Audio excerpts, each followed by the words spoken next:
आप लोग जैसे कि आपको बताया कि मेरा नाम सैयद बरकत अली तनवीर है। मैं भुवनेश्वर से आया हूँ, मुख्तलिफ अदारों से जुड़ा हुआ हूँ। मेरा मकसद ये है कि लोगों तक अवेयरनेस जो है, एजुकेशनल अवेयरनेस ज़्यादा से ज़्यादा पहुँचाया जाए, तो एक बच्चे को जो है आसानी हो जाए चॉइस सिलेक्शन करने का कि उसे किस राह में जाना है। और एक बात आप लोग याद रखे रहिए, आपको जिस चीज में दिलचस्पी है, आप अगर उसमें पढ़ेंगे आप आगे ज्यादा पढ़ेंगे। बाप माँ जो फोर्स करके आप पढ़ाते हैं, अगर आपको इंटरेस्ट नहीं है तो आप उसमें ज्यादा तरक्की नहीं कर सकते, है कि नहीं? मैं आपको एक एग्जाम्पल देता हूँ। आप जो चीज चाहते हैं पढ़ने के लिए, उसको पढ़ने से क्या फायदा है? आपके बराबर में यहाँ पर पैसा का नाम जानते हो? ऐसा एक ही नमाज है, एक ही लड़की, एक ही नमाज है। राजिक साहब के अपना भांजा है। ए बच्चे सुनो, बात को सुनो, अभी कोई बात मत करो।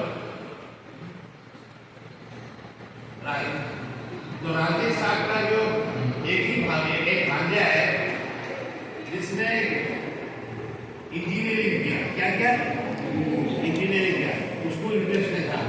लार्सन एंड टूबर में ज्वाइन किया, ज्वाइन करने के बाद में नौकरी छोड़ दिया। लार्सन एंड टूबर दुनिया का बड़े कंपनी में उसका नाम आता है। उसने नौकरी छोड़ दिया, बोले कि मुझे ज्योग्राफी सब्जेक्ट अच्छा आता है। अब उसके पास में कोई ज्योग्राफी का कोई ऐसा सर्टिफिकेट नहीं है जिसे वो दिखा के लेके जाके कहीं पर स्कूल में टीचर बन सके।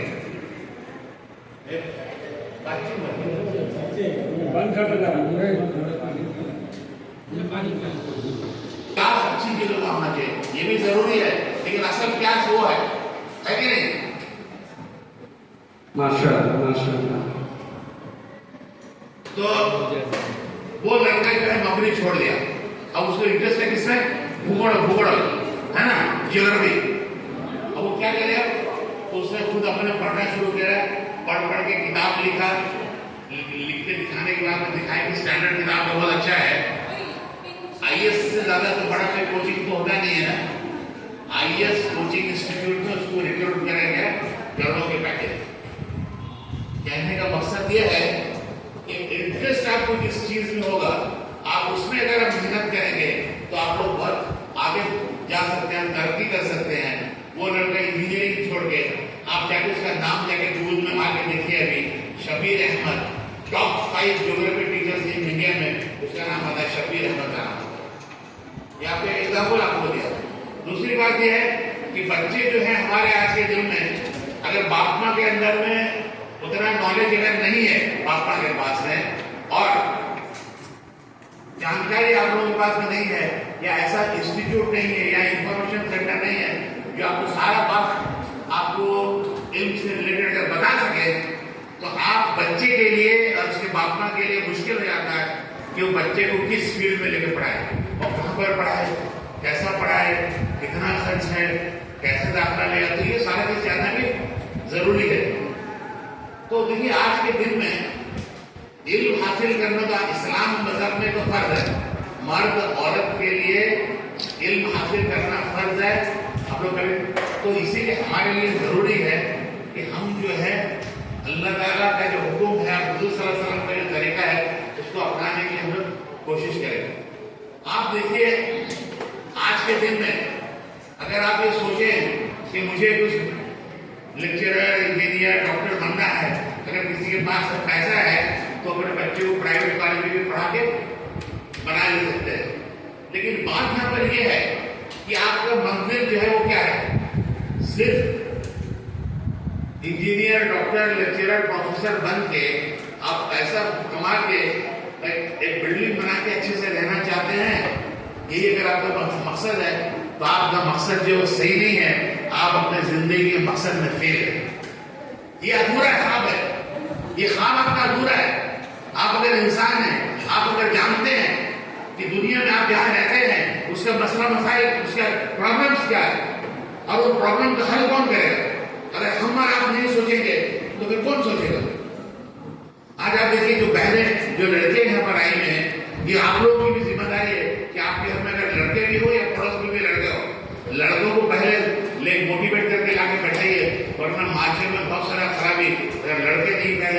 तो ज्यादा खराबी का लड़कों से ये जरूरी है आपके जिम्मा में कि आप बहुत कम तादाद में मैं लड़कों को देख रहा हूँ। इतने बड़े गांव में लड़के नहीं है, 8, 9, 10, 11, 12 होना चाहिए ना। नहीं, इससे माशरे में बहुत खराबियां है। तो कहने का मकसद ये है कि आज के दिन में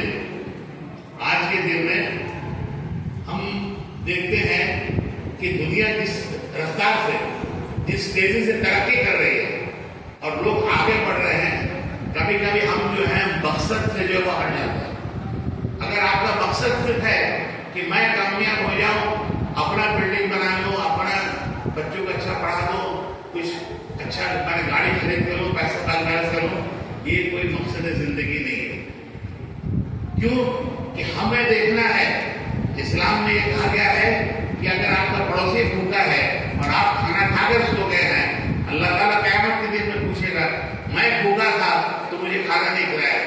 बंदा कहे कि भाई अल्लाह तो भूखा था, मेरा बंदा भूखा था, तू सो गया तो खाना नहीं खिलाया।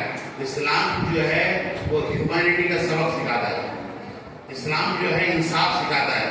इस्लाम जो है वो सच्चाई का पैगाम देता है। इस्लाम जो है चाहता है कि लोगों के अंदर में इत्तेहाद हो और अच्छा काम करें। तो इसके लिए क्या है, आप अगर ये सोच रखें कि मुझे दुनिया में तरक्की करना मकसद रखें कि मैं एक ऐसा मिशनरी लेकर चलूंगा, मैं एक ऐसा सिपा सालार बन के निकलूंगा कि मैं जो इन फसलों को मैं हाल कर सकूँ। आपको मैं कितना प्रॉब्लम बता देते हैं। आज के दिन में हम लोग मजबूर हैं। आज के दिन में सबसे बड़ा प्रॉब्लम वर्ल्ड में ये प्लास्टिक है। इसको हम और आप नहीं समझ के, नहीं जानकर इसको खरीदते हैं और पीते हैं और इसको एनवायरमेंट को पूरा पोल्यूट कर देता है। ये प्लास्टिक आप मेरे हाथ में देख रहे हैं, ये पेट्रोलियम प्रोडक्ट है। ये केमिकल, ये पेट्रोलियम प्रोडक्ट है। इसको जमीन में, मिट्टी में मिलने के लिए 200 साल चाहिए। ये दुनिया में सबसे ज्यादा पोल्यूशन ही पैदा करता है। इसको बनाने के लिए एनर्जी चाहिए बनाने के लिए, वो एटमोस्फेयर को खराब करा, इसको फिर प्रोसेसिंग करके इसको फिर से प्रोसेसिंग करें, फिर आपको एनर्जी चाहिए। आज के दिन में दुनिया का सबसे बड़ा प्रॉब्लम क्या है, प्लास्टिक पोल्यूशन। इसमें समंदर, नदी, नाला, ड्रेन, हर जगह प्लास्टिक है। हमारे प्राइम मिनिस्टर ने कहा अपने स्पीच में एक दफा कि इंडिया में प्लास्टिक के थैली में जो लोग खाना फेंक देते हैं, प्लास्टिक के थैली खाकर, थैली में जो खाना है उसको खाकर जितने गाय मरते हैं उससे कम गाय जो वो कटते हैं। लेकिन हम इस पर गौर फिक्र नहीं करते। कोई चीज अगर हमारे को इन्वायरमेंट में अगर हमको इफेक्ट करता है तो वो हम भी इससे मुतासिर होते हैं, चाहे हवा हो, पानी हो। पानी में कितने आप बच्चे खबर जानते हैं कि इंडिया में आज के दिन में 50% बच्चों को जो है पीने का पानी, प्योर पीने का पानी नहीं मिलता है। और ज्यादातर बीमारी बच्चों को जो होता है वो पीने का पानी की वजह से होता है। तो हमारा ये जिम्मेदारी है कि हम पढ़ें और हम एक मिशन बनाएं। हम ये सोचे कि मैं बड़ा होगा तो प्लास्टिक को दुनिया में खत्म करने के लिए, इसके लिए हम काम करें। मैं पानी की सफाई में, पानी जो अच्छा पानी लोगों तक पहुंचे उसके ऊपर में हम काम करें। ओजोन लेयर को जो हम खराब करने नहीं देंगे। हम फॉरेस्ट झाड़, अल्लाह ताला ने कहा है कि मुसलमानों को हुक्म है कि अगर आप कहीं जंग करने भी गए और आपका फतह हो गया, जीत गए, कितना चीज आप वहां नहीं कर सकते। औरतें और बूढ़े को, बच्चों को आप नहीं मार सकते। दरख्त फल को काट नहीं सकते, खेती को नुकसान नहीं पहुंचा सकते। ये पैगाम क्या है, इंसानियत का है। और झाड़ का जो है, झाड़ को जो है हम लोग कहते हैं कि ये हमको चाहिए कि ऑक्सीजन, और झाड़ को क्या चाहिए, कार्बन डाइऑक्साइड, है कि नहीं। तो कुदरत ने ऐसा बनाया कि हम जो कार्बन डाइऑक्साइड छोड़ते हैं उसको वो एब्जॉर्ब कर लेता है। आज के दिन में डिफॉरेस्टेशन जो है इंडिया का one of the biggest problem है, पूरे दुनिया का सबसे बड़ा प्रॉब्लम है। आपको डिफॉरेस्टेशन कैसा करना है, हमको फॉरेस्ट ऊपर में कैसा मेहनत करना है। आप जानते हैं कि पानी का आप नीचे से निकालते हैं, ये कोई परमानेंट नहीं है। पानी को पकड़ के रखने के लिए झाड़ का जो चेर होता है वो पानी को पकड़ता है। आप अगर आसपास के चेर दरख्त को काट देंगे तो पानी का जो लेवल जाता है वो पूरा नीचे चला जाएगा। दुनिया का सबसे ज्यादा पानी यहाँ पर गिरता है मेघालय असम के बॉर्डर में, चेरापुंजी। वर्ल्ड का हाईएस्ट रेनफॉल यहाँ पर है, चेरापुंजी बॉर्डर, मेघालय असम। वहां के आदमी को पानी पीने का नहीं मिलता है, वो लोग 1-1 किलोमीटर चल के जाते हैं, वहां के औरतें पानी लेकर आते हैं। उसका वजह क्या है? एक दिन में उस एरिया से 500 ट्रक काट के ले जाते हैं। तो हम अगर हैं और हमारे अंदर में वो सोच फिक्र नहीं है, हम अपने बारे में सोचेंगे, अपने पड़ोसी के बारे में सोचेंगे, मुल्क के बारे में सोचेंगे, इंसानियत के बारे में सोचेंगे, एनवायरमेंट के बारे में, तब हम एक सच्चे इंसान बनकर रहेंगे। खाली सोच कि हम कमाएं, हम अच्छा जगह पढ़ ले, शादी हो जाए, ये तो हर एक भी खाने पीने का जिंदगी तो कुत्ते बिल्ली भी करते हैं।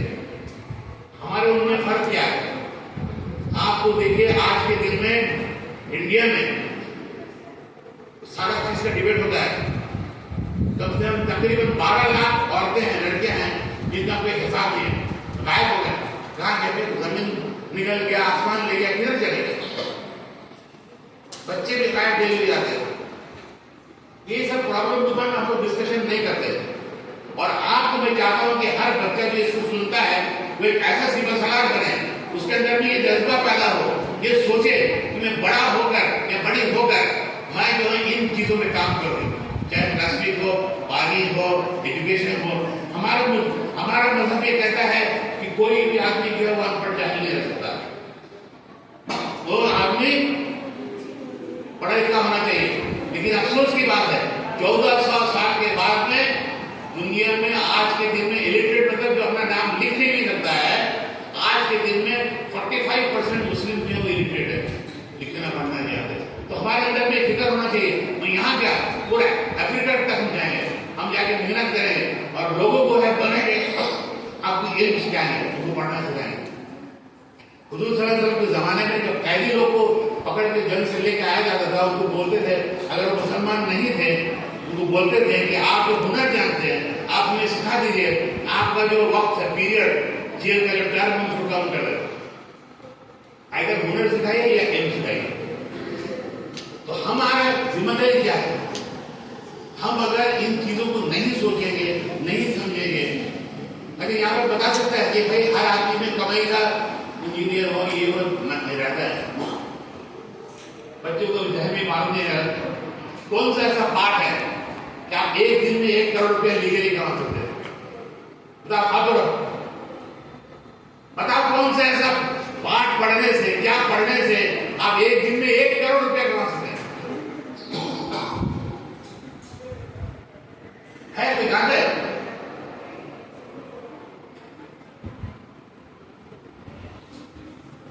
नहीं मालूम है?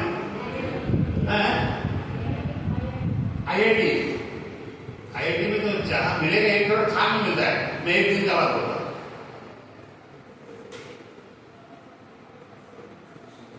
आपको ये मैं इसलिए ये सवाल में पूछा, अगर हम नहीं जानते रहेंगे तो हम उसके बारे में सोचेंगे नहीं। दुनिया में सिर्फ इंडिया के बारे में बोलता हूं, जो सुप्रीम कोर्ट का जो लॉयर होता है वो एक दिन का फीस 1 करोड़ रुपया चार्ज करता है। आप सुने लोग का नाम कपिल सिब्बल, सिंघानिया, फलाना टेकी, बड़े सब लॉयर है, उनका एक दिन का फीस होता है 1 करोड़ रुपया। हमारे बच्चे, अच्छा आप बताइए, बच्चे यहाँ पर कोई 11th-12th के हैं? आप लोग 11th-12th के हैं? अच्छा है, इधर है। अच्छा बताइए, क्लैट के एग्जामिनेशन के बारे में कौन जानता है? क्लैट जानते हो? क्लैट लॉ का भी एग्जामिनेशन होता है, क्लैट इस बारे में जानकारी है? वो ये प्लस टू के बाद में एक टेस्ट दिया जाता है। ये 5 इयर्स का इंटीग्रेटेड कोर्स रहता है और इस कोर्स को पास करने के बाद में नेशनल लॉ इंस्टीट्यूट इंडिया में है